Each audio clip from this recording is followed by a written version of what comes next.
11 one. I started watching this reality show called The Challenge. I watched it since season 38, 39, 40. I was hooked instantly. Like, picture Fear Factor, Ninja Warrior, and Survivor, and Big Brother all mixed into one. So I found older seasons on TV. First one I could watch was season 10, which was called The Inferno 2. How it works is that every season has a different amount of contestants. The final, like, it goes down, starts with like 20 people, sometimes 40 people, like last year. Sometimes it's like 24, 30 people.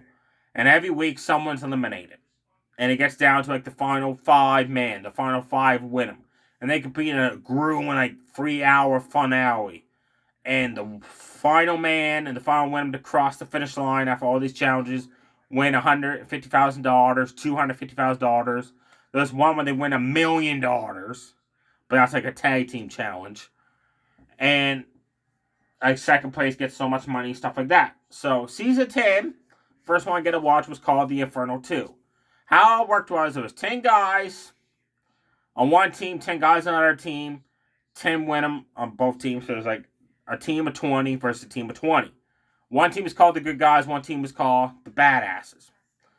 Every week, the teams would collide in a series of challenges. Sometimes it was like who could last the longest in like a rotating ring above water that kept spinning around, and you had to knock people off, kind of like a rumble, or like which team can win tug of war, the best 2 out of 3, stuff like that.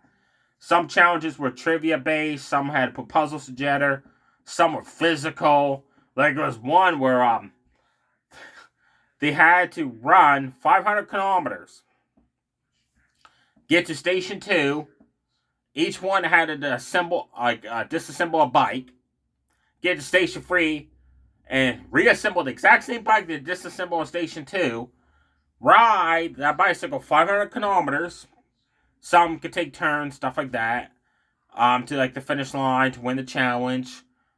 There's like an eating challenge. We have to eat so much food.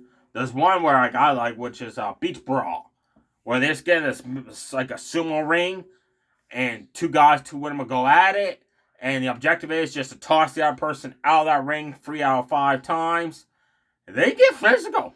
There's been some low blows. There's been some injuries, I've noticed. Well, season 10, it starts off, the winning team gets $150,000, plus each challenge that the team wins gets an additional $10,000 added to their team account. So, like, there's 12 challenges. So you can win up to an additional $120,000. So, like, for instance, season 10 ended with the good guys going in, and they only had like 5 members of their team left against like 6 members of the other team. So they were like below by 2 people. And they only won like 6 challenges, so they were going for the $150,000 plus additional $60,000 to split along each team member. The TJ Evans is the host of the series, but season 10 he did not host this one. This was just random guy. I don't know who it was. TJ comes on in season 11. Anyways, season 10 starts off with just random people. Some are from the real world, some are from Road Rules Reality, some are from Big Brother, some are from Survivor, or just random people around the world that audition to be in it. And they're put into 2 teams. So he's the judge, the host, decided to separate the 20 guys into 2 teams of 10, and the 20 win them into 2 teams of 10, and one team of 20 was the good guys, one team of 20 was the badasses. CJ, he was in it, and he was cocky back then. He was a cocky dude. I read online that he did have an attitude. He fought every time he didn't win, that the other team didn't pull the weight, stuff like that. And he got some episodes, season later on, he gets physical in the house they stay in.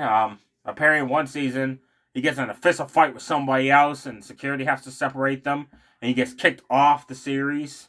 Like, that's pretty intense. But he's aged up.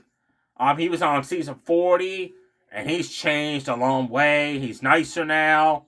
He's more supportive for the team, stuff like that. But back then on season 10, he's more cocky, dude.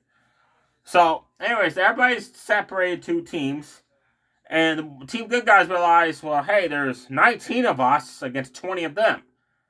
A former, well, not former, but a WWE superstar actually competed on season 10 of the Challenge the Inferno 2. It was The Miz. That was awesome. This when The Miz first started in WWE as like a beginner, and he was a part of MTV reality series. So he participated on that. That was cool, him coming out. Everybody's like, whoa, what, The Miz for WWE's on our team? That's awesome. And The Miz like, we're going to win, and we're going to kick you guys' butt. Well, they got the butts handed to them. The first 8 team challenges, they lost. All 8 of them.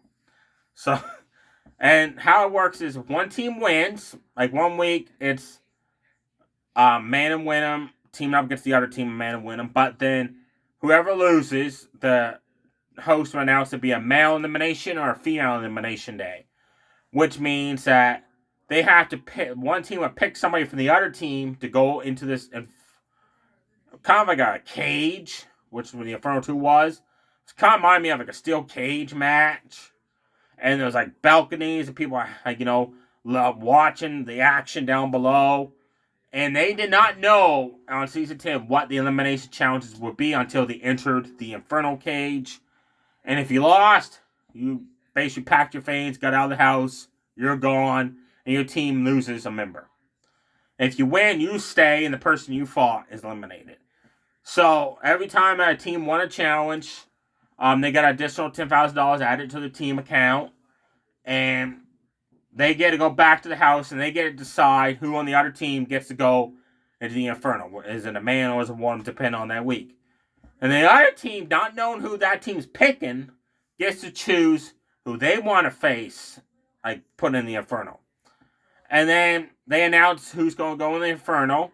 The Miz, for 3 challenges in a row, when his team lost 3 in a row, he was always selected on CT's team to go into the Inferno. But CT and Derek's like, we don't want to fight the guy. We just put him in the Inferno. Like Brad, Darrow, Mark, they can be the one to fight him. Or Landon could, right? Miz was getting kind of upset because, like, hey, our team's lost 6-8 challenges in a row here. We got to get the ball going, right? And I'm constantly getting thrown into this elimination bout. And how it worked was, every time he was put in it, he was saved. And there was a way you could save your team member was, you compete in a special challenge, and if your team won, they get to either still keep you in the elimination round, or take you out and put themselves into it. And sometimes the Miz was saved 3 times straight, but then like when the winner, like Robin, when she was put in it, every time a one on the other team will win and decide, okay, will we save Robin and choose someone else? Nope, they were constantly always put Robin in. Robin would dominate. And she was just kicking ass like every challenge, eliminating people for the other team. And the Miz like, look, we gotta stop putting her in it, man. Like, she's dominating our win. Like, we're down to 5 with them, and they still got 8. Like, we gotta smart up, think this game plan through. There was one challenge which got really heated.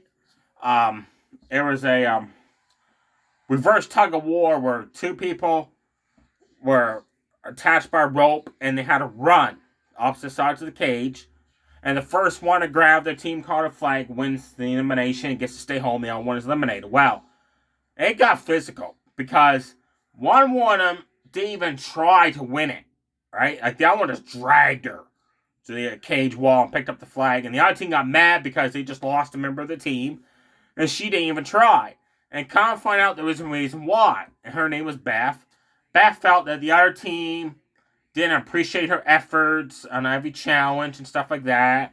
And Tonya, which is also on our team, actually threw her luggage into the swimming pool, got her all clothes soaked in that, so she didn't even try. She just purposely lost to screw over her team because they're down a member. And Beth's like, yeah, I did because like you guys didn't appreciate my efforts. And the other team's like, well, every time you're in a challenge, you have an excuse like I'm afraid of heights, or I can't swim, or I can't eat this, or I can't run very fast. There's like always an excuse for her as to why she couldn't perform the best on the team challenge. So that's why the team kept not trying to save her, right, when they could. So she got to the point where she got fed up and purposely quit and, screw the other team over.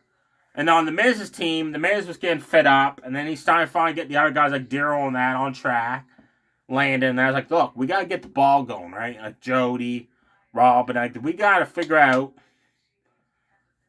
how to win. And Miz's strategy worked, which was every time they wanted a team challenge, instead of going after the big, heavy people on the other team, go after someone you know that you're comfortable facing in the elimination round. There was one elimination round which I liked was where they were strapped to like a spinning mechanism, and like the host of the show was spinning around very faster, and you gotta hold on, and the only way you hold on is by holding on to these like metal bars. You're not even strapped in. You're just holding on by these metal bars, and the faster you go, and if you fly off, you land on a safety mat, of course, so there's no injury.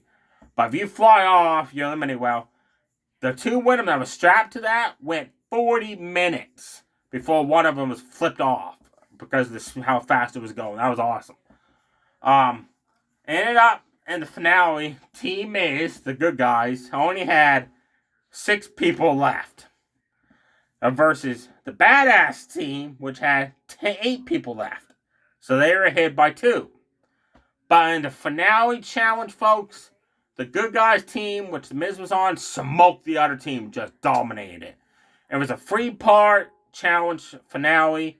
They had to run 500 kilometers up a hill. They just smoked them. They left them high and dry.